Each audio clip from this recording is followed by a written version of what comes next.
નમસ્કાર દર્શક મિત્રો, આપ જોઈ રહ્યા છો અરવલ્લી ગુજરાત ચેનલ।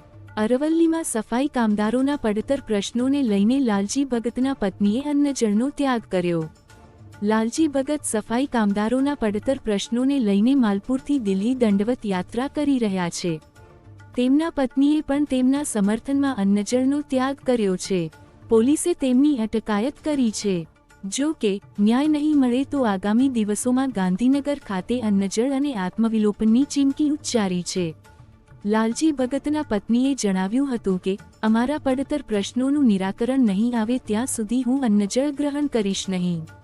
તેમણે સરકારને ચેતવણી આપી હતી કે જો તેમની માંગણીઓ નહીં સંતોષાય તો તેઓ ગાંધીનગરમાં આત્મવિલોપન કરશે। મારા પતિ માલપુરથી દિલ્હી દંડવત યાત્રા કરી રહ્યા છે। ગુજરાતના સફાઈ કામદારોના પ્રાણ પ્રશ્ન લઈ અને નીકળ્યા છે।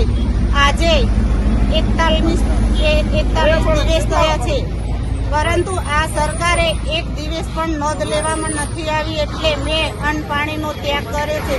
જો અમારા સફાઈ કામદારોનો યોગ્ય ન્યાય નહીં મળે તો હું ગાંધીનગર જઈ અને અન્ન પાણીનો ત્યાગ કરીશ, આત્માવિલોપન કરવા હું પણ તૈયાર છું।